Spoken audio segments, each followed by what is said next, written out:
मैं हूं इंजीनियर केवी सिंह और आप देख रहे हैं अम्बे आईटीआई का यूट्यूब चैनल आईटीआई कंपटीशन वाला।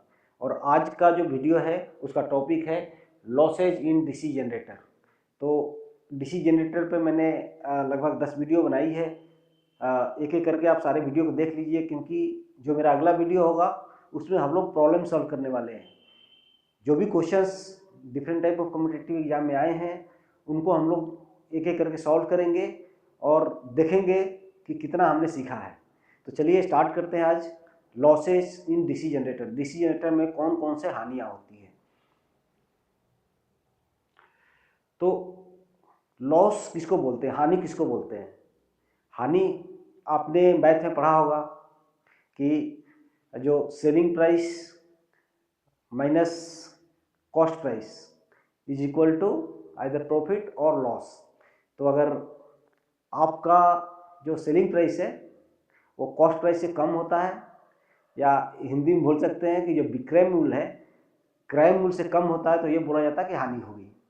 तो उसी तरह से जनरेटर में क्या होता है कि हम लोग देते हैं पावर, इनपुट पावर। हम लोग मैकेनिकल पावर देते हैं, यांत्रिक पावर देते हैं। कैसे कैसे यांत्रिक पावर देते हैं?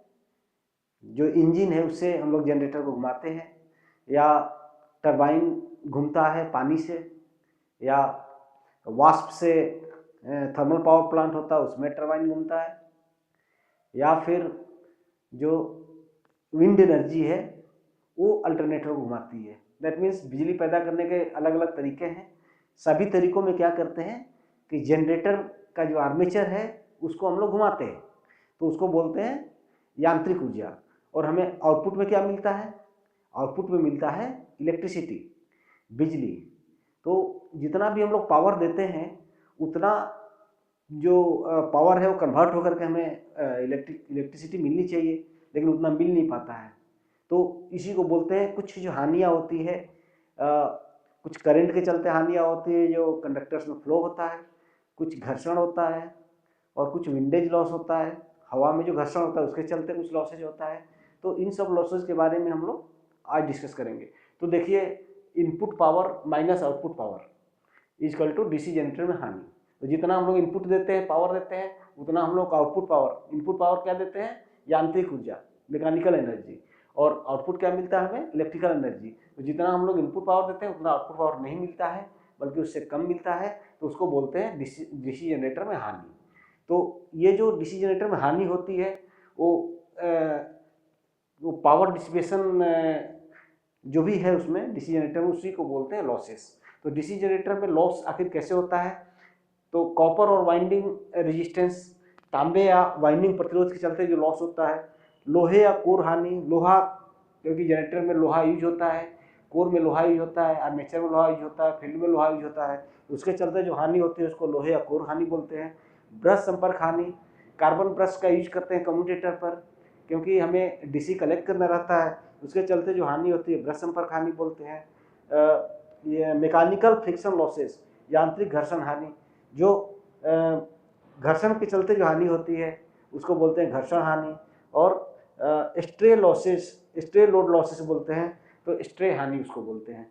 तो आइए कि करके देखते हैं कि ये कॉपर और वाइंडिंग रेजिस्टेंस लॉस क्या होता है, आयरन लॉस क्या होता है, ब्रश कॉन्टैक्ट लॉस क्या होता है, मैकेनिकल लॉस क्या होता है, स्ट्रे लॉस क्या होता है। तो कॉपर लॉस जो है, डीसी मशीन में कंडक्टर वाइंडिंग के प्रतिरोध के कारण कॉपर का नुकसान होता है, मतलब कॉपर लॉस होता है। Losses due to the resistance of the conductor winding in a DC machine. ठीक है। तो कंडक्टर वाइंडिंग में क्या होता है कि हम लोग कॉपर वायर यूज करते हैं। कंडक्टर जो है जनरेटर में वो मेनली हम लोग क्या यूज करते हैं? कॉपर यूज करते हैं।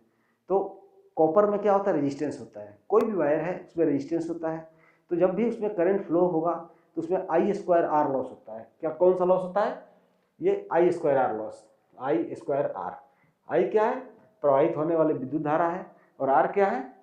जो भी वायर है उसका रेजिस्टेंस है। तो हमें पता है कि विद्युत धारा का प्रवाह कहाँ कहाँ होता है जनरेटर में? एक तो आर्मेचर में होता है, आर्मेचर में होता है, हिंदी में भी लिखा हुआ आर्मेचर कॉपर नुकसान। तो उसके चलते जो लॉस होता है आर्मेचर में, जो करंट फ्लो होता है, तो आई स्क्वायर लॉस जो होता है आर्मेचर कंडक्टर के द्वारा, उसको बोलते हैं आर्मेचर कॉपर लॉस या फिर आर्मेचर कॉपर हानि। दूसरा होता है फील्ड कॉपर लॉस। आर्मेचर के अलावा और कहाँ कॉपर होता है, जहाँ हम लोग वायर यूज करते हैं, वो होता है फील्ड होता है। तो फील्ड मतलब मैग्नेटिक फील्ड, क्योंकि अधिकांशतः जनरेटर में जो फील्ड होता है वो परमानेंट मैग्नेट ना होकर के इलेक्ट्रोमैग्नेट होता है। तो उसमें हम लोग एज ए कंडक्टर क्या यूज करते हैं, कॉपर वायर यूज करते हैं, और उसमें करंट फ्लो होता है, इसलिए उसमें फिर हानि होती है I²R, तो उसको बोलते हैं फील्ड कॉपर लॉस। तो फील्ड में भी पता है शंट फील्ड भी होता है, सीरीज फील्ड होता है। ऑलरेडी हम लोग पढ़ चुके हैं कि जो जनरेटर होता है उसमें शंट फील्ड होता है, शंट फील्ड जनरेटर होता है, सीरीज फील्ड होता है और कंपाउंड वुंड जनरेटर होता है। कंपाउंड वुंड में सीरीज फील्ड भी होता है, शंट फील्ड होता है। तो इसलिए दोनों का लिखा हुआ है shunt field and series field copper नुकसान हो गया और हानि हो गया, और कॉपर ब्रश कॉन्टैक्ट लॉस। तो जो कार्बन ब्रश कॉन्टैक्ट लॉस, तो कार्बन क्या होता है, कम्यूटेटर पर कार्बन लगे होते हैं, तो इनके कॉन्टैक्ट में जो है बिकॉज ऑफ करंट जो भी लॉस होता है उसको बोलते हैं carbon contact brush losses. Okay, आशा है आपको समझ में आ रहा होगा। तो यहाँ पे आपको समझ में आ गया कि कॉपर लॉस कैसे होता है। कॉपर लॉस जो आर्मेचर और फील्ड में जो हम लोग कंडक्टर यूज करते हैं, कॉपर वायर यूज करते हैं, उसमें जो है I²R लॉस होता है, उसको बोलते हैं कॉपर लॉस, क्योंकि उस वायर में रेजिस्टेंस होता है, और जब भी विद्युत धारा प्रवाह करता है तो हीटिंग होती है, हीटिंग I²R होती है, इसलिए इसको I²R लॉस भी बोलते हैं। क्लियर? आगे चलते हैं।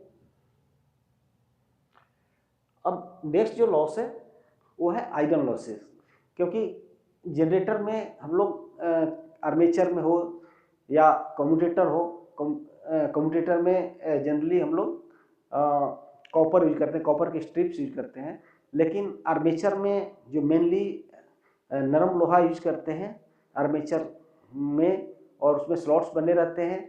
तो इसके चलते क्या होता है कि आर्मेचर कोर जो होता है लोहे से बना होता है, यह चुंबकीय क्षेत्र में घूमता है, इसलिए कोर में एक छोटी सी धारा प्रेरित हो जाती है। तो चूंकि लोहा है, आर्मेचर जो है वो क्या है, एक लोहा है, आर्मेचर कोर जो है लोहा है, और वो जो घूम रहा है जनरेटर के थ्रू घुमा रहे हैं उसको कहाँ पे, चुंबकीय क्षेत्र में। तो याद कीजिए Faraday law of electromagnetic induction, वो क्या बोलता है कि कोई भी कंडक्टर, कोई भी जो वैसे धातु जो धारा प्रवाहित कर सकती है, वो अगर चुंबकीय क्षेत्र में घूम रहा है तो उसमें EMF इंड्यूस होगा, और अगर सर्किट को क्लोज करेंगे तो उसमें क्या होगा, विद्युत धारा प्रवाहित होने लगेगी।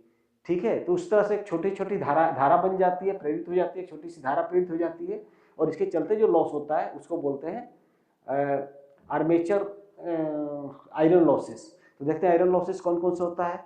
तो पहला जो आयरन लॉस है उसको बोलते हैं हिस्टेरेसिस लॉस। हिस्टेरेसिस लॉस आपको याद रखना है, हिस्टेरेसिस लॉस ये क्या होता है कि जब एक आर्मेचर विपरीत ध्रुवता के क्रमिक चुंबकीय ध्रुवों के नीचे से गुजरता है तो चुंबकीय क्षेत्र उलट जाता है। That means armature the magnetic field reverses as the armature passes under the successive magnetic poles of opposite polarity. तो जब हम लोग जनरेटर पढ़ रहे थे वहाँ हमने देखा था कि आर्मेचर जो है, आर्मेचर क्या कर रहा है कि ये सपोज एन है और ये से, और एक हम लोग इस तरह से आर्मेचर ले लिए हैं, तो ये कभी एन पोल के साइड में आ रहा है और कभी ये जो है यही घूम कर कहाँ आ जाएगा, इस साइड में आ जाएगा। तो इसमें जो धारा है फिर चेंज हो जाएगी, तो कभी एन की तरफ आ रहा है, कभी एस की तरफ आ रहा है। तो इसके चलते जो लॉस होता है, लॉस कैसे होता है आप देख सकते हैं, हिस्टेरेसिस कर्व है, तो ये फ्लक्स डेंसिटी है और ये मैग्नेटाइजिंग फोर्स है। तो मान लीजिए कि अगर ये जो है कॉइल है और इसमें हमने विद्युत धारा का प्रवाह शुरू किया है, विद्युत धारा प्रवाहित करवा रहे हैं, तो क्या होगा, इसमें अगर हमने एक आयरन डाल दिया तो ये मैग्नेट बन रहा है। तो इसमें मैग्नेटिक फ्लक्स डेंसिटी जो होगा वो हम लोग अगर 0 से स्टार्ट कर रहे हैं तो तब तक नहीं होगा जब तक कि हम लोग डी फोर्स नहीं लगाएंगे, मैग्नेटाइजिंग फोर्स नहीं लगाएंगे, और ये कर्व इस तरह से फॉलो करता है। और जब हम लोग इसमें से विद्युत धारा को कम करेंगे, 0 की तरफ लाएंगे, तो विद्युत धारा जब हम लोग 0 कर देंगे, दैट मीन्स यहाँ पे वोल्टेज जो है ना, इसको अगर हम 0 भी कर दिए या इस सर्किट को जो है हम लोग क्लोज ओपन भी कर दिए इस सर्किट को, तो फिर क्या होगा कि इस पॉइंट तक इसमें ये जो लोहे वाला कोर है उसमें मैग्नेट रहेगा। तो अब देखिए ये जो यहाँ पे जो कंडक्टर है वो चेंज होकर के इस साउथ पोल के अंदर में आ रहा है, लेकिन उसमें जो मैग्नेटिक फील्ड है वो क्या है, एक इसके अपोजिट डायरेक्शन में है। अब दूसरे डायरेक्शन में इसमें मैग्नेटिक फील्ड सेटअप होगा, तो उसके चलते जो पहले से मैग्नेटिक फील्ड सेटअप है उसको न्यूट्रलाइज करना पड़ेगा, फिर नया मैग्नेटिक सेटअप करना पड़ेगा, मैग्नेटिक फील्ड सेटअप होगा। इसलिए इस लॉस होता है, इस लॉस को बोलते हैं हिस्टैरिसीस लॉस। आशा है समझ गए होंगे। नेक्स्ट जो है वो है आर्मेचर कोर और सिलिकॉन आयरन लॉसेस, लौह हानि। इसको बोलते हैं कि आर्मेचर कोर सिलिकॉन स्टील जैसे कम स्टाइनमेट्स हिस्टैरिसीस गुणांक वाली सामग्री से बना होता है। ठीक है, तो हिस्टैरिसीस लॉस को रोकने के लिए हम लोग क्या करते हैं, जो आर्मेचर कोर है उसको क्या करते हैं, सिलिकॉन स्टील, जो सिलिकॉन स्टील होता है उससे बनाते हैं। ठीक है, ताकि उसका ये क्वालिटी होता है कि जो हिस्टैरिसीस लॉस है वो उसमें कम हो जाता है। तो इसका मतलब हो गया कि रेसिडुअल जो मैग्नेटिज्म है वो उसमें कम होता है। इसका मतलब ये हो गया कि अगर हम मैग्नेटाइजिंग फोर्स कम करें, मान लीजिए इलेक्ट्रोमैग्नेट हमने बनाया है, उसमें अगर हम लोग जीरो करंट फ्लो कराएंगे तो रेसिडुअल जो मैग्नेटिज्म है वो क्या हो जाएगा, बिल्कुल कम हो जाएगा, ऑलमोस्ट जीरो हो जाएगा। इसलिए हम लोग क्या यूज करते हैं, सिलिकॉन स्टील। आर्मेचर कोर के लिए क्या यूज करते हैं, सिलिकॉन स्टील। ये काफ़ी इंपॉर्टेंट है आपके एग्जाम के लिए, तो याद रखिएगा। क्या बोलते हैं इसको, किससे बना होता है आर्मेचर कोर, सिलिकॉन स्टील से। ठीक है, नेक्स्ट जो है ईडी करंट लॉस, काफ़ी इंपॉर्टेंट है, पूछता है ईडी करंट लॉस क्या होता है। तो जब भी when core is placed in the alternating magnetic field, eddy current are induced in core। जब कोर को एक वैकल्पिक चुंबकीय क्षेत्र में रखा जाता है तो कोर में ईडी धाराएं प्रेरित हो जाती है। इसको कम करने के लिए क्या करते हैं, कोर एक दूसरे से इंसुलेटेड पतली लेमिनेटेड शीट से बने होते हैं। तो यहाँ पे आप समझने की कोशिश कीजिए कि ईडी करंट क्या होता है। तो ये एक डक्ट है, या आप बोल सकते हैं कि कोई एक धातु है, कंडक्टर है, और यहाँ पे हमने मैग्नेट बनाया है, कॉइल रखा है इसके ऊपर, और इस तरह से हमने क्या किया, एसी सप्लाई दिया। जब एसी सप्लाई देंगे तो क्या होगा कि इसमें विद्युत धारा प्रवाहित होगी। जब विद्युत धारा प्रवाहित होती है तो चूंकि एसी है तो क्या होगा, कभी मैग्नेट एक डायरेक्शन में बनेगा, कभी मैग्नेटिक फील्ड का डायरेक्शन चेंज होगा। तो इसका मतलब यहाँ पे जो फ्लक्स लिंक है इस धातु के साथ में वो क्या हो रहा है, चेंज हो रहा है। यहाँ पे जो फ्लक्स लिंक है वो क्या हो रहा है, चेंज हो रहा है। यहाँ पे समझना है, क्योंकि ये एसी है, एसी एक डायरेक्शन में एक बार घूमता है, फिर दूसरे डायरेक्शन में सब ये मैग्नेटिक फील्ड जो है ना हमेशा चेंज होते रहता है, एक डायरेक्शन में फिर थोड़ी देर के बाद दूसरे डायरेक्शन में। ओके, तो इसमें क्या होगा, देखिए आप जब चूंकि अब ये जो कंडक्टर है उसमें फ्लक्स चेंज हो रहा है, फ्लक्स जो लिंक है वो चेंज हो रहा है, तो इसमें क्या होगा, ईएमएफ इंड्यूस होगा। और चूंकि ये कंडक्टर है तो इसको क्लोज सर्किट मिलेगा, और इस तरह से ये जो है ना, ये जो धारा देख रहे हैं इस तरह से धारा इसमें स्थापित हो जाएगी। इस तरह से धारा इसमें, ये जो कोर है इसमें स्थापित हो जाएगी। तो ये जो धारा है वो क्या करेगी, ये अपना मैग्नेटिक फील्ड बनाएगा और लॉस का कारण बनेगा, जनरेटर में जो लॉसेज है उसका कारण बनेगा। तो इस तरह से जो धारा बनती है उसको ही बोलते हैं eddy current loss. ED Hindi में बोलते हैं ईडी करंट लॉस। तो वही चीज़ यहाँ पे लिखा होगा कि जब एक कोर को एक वैकल्पिक चुंबकीय क्षेत्र में रखा जाता है तो कोर में ईडी धाराएं प्रेरित होती है। When the core is placed in an alternating magnetic field, eddy current are induced in the core। eddy current इसलिए इंड्यूस होता है क्योंकि उसमें फ्लक्स लिंकेज जो है वो चेंज होता है, कभी एन के साइड में आ रहा है, कभी एस के साइड में जा रहा है, तो फ्लक्स तो उसमें चेंज हो रहा है ना, तो उसमें ऑटोमेटिकली ईएमएफ इंड्यूस होगा। फिर वहीं Faraday law of electromagnetic induction को याद कीजिए। तो इससे क्या होगा कि भाई इसमें जो मैग्नेटिक फील्ड बनेगा वो तो अपोज करेगा, फिर जो मेन मैग्नेटिक फील्ड है उसको अपोज करेगा। तो इसके लिए हम लोग क्या करते हैं कि जो आर्मेचर कोर होता है उसको क्या करते हैं, इसको थिन लैमिनेशंस का मतलब कि पतला पतला जो लैमिनेटेड शीट होता है उसको हम लोग एक साथ मिला करके फिर कोर बनाते हैं, एक ही पीस में नहीं बनाते हैं। ठीक है, आर्मेचर कोर को एक पीस में नहीं बनाते हैं बल्कि पतला पतला लैमिनेटेड कर करके बनाते हैं, सो दैट ये जो ईडी करंट जो बन रहा है उसका स्ट्रेंथ बहुत ही कम हो और एक दूसरे से मिले नहीं, क्योंकि बहुत सारे ईडी करंट एक साथ मिलेंगे, एक ही सतह पर बनेंगे तो उनका रिजल्टेंट जो करंट होगा उसका वैल्यू ज़्यादा हो जाएगा। ऐसे स्मॉल छोटे छोटे बन रहे हैं, अलग अलग डायरेक्शन में बन रहे हैं, तो एक दूसरे को कैंसिल आउट करेंगे उनका मैग्नेटिक फील्ड, इसलिए लॉस कम हो जाएगा। इसी को बोलते हैं ईडी करंट लॉस। काफ़ी इंपॉर्टेंट है, समझने का ट्राई कीजिए। नेक्स्ट है मैकेनिकल लॉसेज, काफ़ी इंपॉर्टेंट है मैकेनिकल लॉसेज। मैकेनिकल लॉसेज कैसे होता है, अब मशीन चल रहा है तो मशीन के अंदर घर्षण होगा, उसमें बेरिंग है, फिर चूंकि आर्मेचर अंदर घूम रहा है तो जो जनरेटर का बॉडी है और आर्मेचर है उसके बीच में थोड़ा बहुत स्पेस है तभी तो घूम रहा है। उस स्पेस में क्या होता है, हवा होता है, और हवा क्या पैदा करता है, फ्रिक्शन पैदा करता है। तो बेरिंग में भी फ्रिक्शन होता है, हवा में भी, हवा के चलते फ्रिक्शन होता है क्योंकि बहुत तेज स्पीड से हम लोग आर्मेचर को घुमाते हैं, इसके चलते जो लॉस होता है उसको बोलते हैं मैकेनिकल लॉसेस। तो मशीन के भीतर घर्षण और विंडेज से उत्पन्न होता है, और ब्रश, ये बेरिंग और ब्रश में घर्षण के साथ साथ वायु प्रतिरोध भी शामिल है, और घूमने वाले आर्मेचर पर लगने वाले वायु घर्षण के कारण विंडेज हानि होती है। तो ये जो हानि है जो घर्षण के चलते होती है, बेरिंग में घर्षण के चलते होती है, ब्रश में घर्षण के चलते होती है, और हवा के घर्षण के चलते होती है, उसको बोलते हैं, क्या बोलते हैं, मैकेनिकल लॉसेज, यांत्रिक हानियाँ। तो ये आप याद रखिएगा। Mechanical losses depends upon the speed of the machines, however for a given speed these losses are practically constant. तो मैकेनिकल लॉस जो होता है वो पता ही है आपको कि स्पीड के ऊपर डिपेंडेंट है, लेकिन अगर स्पीड कांस्टेंट है तो लॉसेज भी क्या होगा, कांस्टेंट होगा। तो आयरन और core losses and mechanical losses together are known as stray losses. तो आयरन लॉस या कोर लॉसेज इसको बोलते हैं, और मैकेनिकल लॉसेज दोनों को एक साथ मिला देंगे तो उसको वो क्या हो जाएगा, स्ट्रे लॉसेज हो जाएगा। तो स्ट्रे लॉस क्या होता है, स्ट्रे हानि, लॉस, स्ट्रे हानि, ये क्या होता है, ये होता है यांत्रिक हानि, यांत्रिक हानि प्लस, मैंने बताया ना कि यांत्रिक हानि, और क्या होता है, कोर लॉसेस, लोहा हानि, लोहा हानि। तो इसको क्या बोलते हैं, स्ट्रे लॉसेज। तो कोई याद में आता है स्ट्रे लॉसेज क्या होता है, तो यांत्रिक हानि प्लस लोहा हानि दोनों को क्या बोलते हैं, स्ट्रे लॉसेज। तो यांत्रिक हानि क्या होता है, घर्षण के चलते, विंडेज घर्षण के चलते, ब्रश घर्षण के चलते जो हानि होती है उसको बोलते हैं यांत्रिक हानि।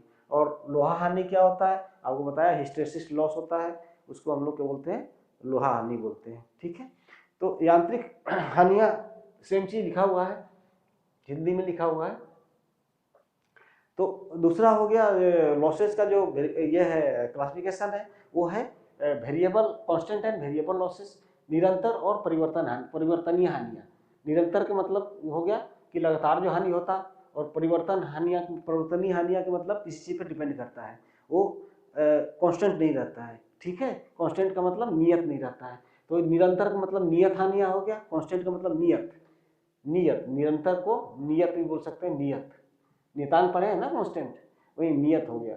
तो नियत और परिवर्तनीय हानियाँ क्या होता है, तो constant losses remains constant at all loads, सभी भारों पर स्थिर रहता है, उसको बोलते हैं कांस्टेंट लॉसेज या नियत हानियाँ। एग्जाम में आता है इसलिए ध्यान रखिएगा। जैसे कि आयरन लॉस क्या होगा, कांस्टेंट होगा, क्योंकि स्पीड कांस्टेंट है तो आयरन लॉस भी क्या होगा, कांस्टेंट होगा।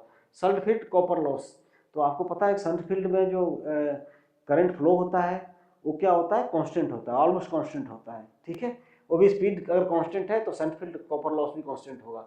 एंड मैकेनिकल लॉसेस, स्पीड अगर कांस्टेंट है तो मैकेनिकल लॉस भी क्या होगा, मैकेनिकल मतलब यांत्रिक लॉस भी क्या होगा, कांस्टेंट लॉस होगा। तो शंट फील्ड ताम्र या तांबा हानि, और मैकेनिकल मतलब यांत्रिक हानियाँ, और आयरन लॉसेज मतलब लौ हानि। तो ये तीनों क्या होता है, कांस्टेंट होता है। अगर स्पीड आपका कांस्टेंट है, जिस स्पीड पे जनरेटर घूम रहा है, अगर वो कांस्टेंट है, वो नियत है, वो स्थिर है, तो आपका ये तीनों भी स्थिर होगा, चेंज नहीं होगा। लेकिन वेरिएबल लॉस का मतलब हो गया वेरी विद लोड, अगर लोड के हम लोग बढ़ाएंगे घटाएंगे उस हिसाब से ये जो हानि है बढ़ेगा घटेगा। इस तरह की हानि में कौन आता है, आर्मेचर कॉपर लॉस आता है। क्योंकि आर्मेचर में जो करंट फ्लो होता है वो किस पर डिपेंड करेगा, लोड पर डिपेंड करेगा। लोड बढ़ रहा है तो आर्मेचर में जो करंट है वो भी प्रभावित होता है, वो भी बढ़ता है। ठीक है, और सीरीज फील्ड कॉपर लॉस जो होता है, आपने सीरीज जनरेटर पढ़ा है, उसमें पता है कि आर्मेचर के सीरीज फील्ड होता है, सीरीज फील्ड जो होता है आर्मेचर के सीरीज में होता है। तो इसलिए दोनों जो लॉस है, आर्मेचर तांबा लॉस और ये तांबा लॉस, श्रृंखला क्षेत्र की तांबा लॉस, ठीक है, श्रृंखला क्षेत्र मतलब सीरीज, थोड़ा हिंदी डिफिकल्ट होता है। तो ये जो लॉस होता है वो क्या होता है, आपको वेरिएबल लॉस होता है। तो आशा है आप समझ गए होंगे। मैंने बताया कि सबसे पहले हमने बताया कि कॉपर लॉस जो होता है, फील्ड लॉस और आर्मेचर लॉस, उसमें उसको बोलते हैं कॉपर लॉस होता है। कॉपर करंट जो फ्लो होता है आर्मेचर में और फील्ड में, उसके चलते जो लॉस होता है उसको बोलते हैं कॉपर लॉस। उसके बाद हमने लौह हानि पढ़ा, लोहे से लोहा हानि पढ़ा। तो लौह हानि में क्या होता है, लोहा हानि में क्या होता है, आपको जनरली एडी करंट लॉस हमने पढ़ा था और हिस्टेरिसिस लॉस पढ़ा। उसके बाद यांत्रिक लॉस पढ़ा, mechanical losses because of windage, friction, हवा के फ्रिक्शन, ब्रश का फ्रिक्शन और बेरिंग के फ्रिक्शन के चलते जो लॉस होता है उसको बोलते हैं हम लोग यांत्रिक लॉस, ठीक है। तो उसके बाद हमने स्ट्रे लॉस पढ़ा। स्ट्रे लॉस भी मैंने आपको बताया था पिछले इसमें। तो स्ट्रे लॉस क्या बोलता है, आयरन लॉस, आयरन और कोर लॉसेस एंड आयरन और core losses plus mechanical losses, इसको टुगेदर क्या बोलते हैं, इसको स्ट्रे लॉसेस बोलते हैं। तो ये कभी कभी एमसीक्यू में आ जाता है, तो इसलिए आप लोग ध्यान से इसको समझ लीजिए और याद रखिए, क्योंकि नेक्स्ट वीडियो में हम लोग करने जा रहे हैं क्वेश्चंस। ये क्वेश्चंस जो भी इसमें कॉम्पिटिटिव एग्जाम में आए हैं, रेलवे में आया है, बार्क में आया है, पीएसयू में आया है, मेट्रो में आया है, उन क्वेश्चंस को आईटीआई के फाइनल एग्जाम में आया है, उन क्वेश्चन को हम लोग नेक्स्ट वीडियो में करेंगे। तो बने रहिए हमारे साथ और वीडियो अच्छा